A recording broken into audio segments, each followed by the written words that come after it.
आपको देंगे। डॉक्टर आफिया सिद्दीकी के केस में बड़ी पेशरफ सामने आ रही है। हुकूमत पाकिस्तान ने डॉक्टर आफिया की सजा मौफी के लिए अमेरिका को खत लिख दिया है। इसी हवाले से हम बात कर लेते हैं। हमारे साथ मोहम्मद आलिजा मौजूद हैं। आलिजा, एक अरसे के बाद ये बड़ी पॉजिटिव पेशरफ देखने में आई है। बहुत बड़ी खबर है, अहम पेशरफ है। फाइनली डॉक्टर आफिया सिद्दीकी की अमेरिकी जेल से रिहाई और वतन वापसी की केस में एक बड़ी पेशरफ हुई है। हुकूमत पाकिस्तान ने डॉक्टर आफिया सिद्दीकी की सजा माफी के लिए अमेरिकी सदर को खत लिख दिया है।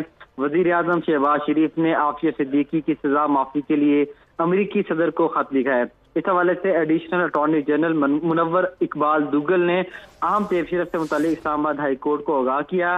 जस्टिस सरदार एजाज इसहाक खान ने आफिया सिद्दीकी की रिहाई और वतन वापसी की दरख्वास्त पर समाअत की थी। डॉक्टर आफिया सिद्दीकी की बहन फौजिया सिद्दीकी ने इस्लामाबाद हाई कोर्ट में दरख्वास्त दायर कर रखी है।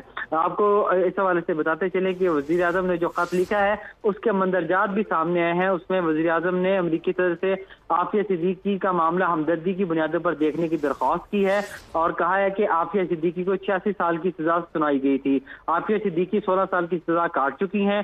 गुज़िश्ता बरसों में कई पाकिस्तानी हुक्काम आफिया सिद्दीकी से मुलाकात कर चुके हैं। इन सब ने आफिया सिद्दीकी के साथ होने वाले सलूक पर शदीद तहफ़्फ़ुज़ात का इजहार किया है। दर हकीकत उन्हें खदशा है कि आफिया सिद्दीकी अपनी जिंदगी खुद खत्म कर सकती हैं। आपसे दरख्वास्त है कि अपना आईनी इख्तियार इस्तेमाल करते हुए आफिया सिद्दीकी की रहम की अपील इंसानी बुनियादों पर मंजूर की जाए। तो ये खत वज़ीर आज़म शहबाज शरीफ ने अब अमरीकी सदर को लिख दिया है, जिस मुतालिक अहम पेशरफ करार दी जा रही है। जी ठीक है आलिजा, अहम पेशरफ्त सामने आई है डॉक्टर आफिया सिद्दीकी के केस से मुताल्लिक। हमारे रिपोर्टर हमें आगाह कर रहे थे। केस में बड़ी पेशरफ्त है। हुकूमत पाकिस्तान ने डॉक्टर आफिया की सज़ा मौफ़ी के लिए अमेरिका को ख़त लिखा है। वज़ीर आज़म ने डॉक्टर आफिया की सज़ा मौफ़ी के लिए अमेरिकी सदर को यह ख़त लिखा है। आगे बढ़ेंगे, आपको बताएं पुलिस एहलकार अब्दुल गफ्फार कत्ल केस में भी एक अहम पेशरफ्त सामने आ रही है। पुलिस एहलकार के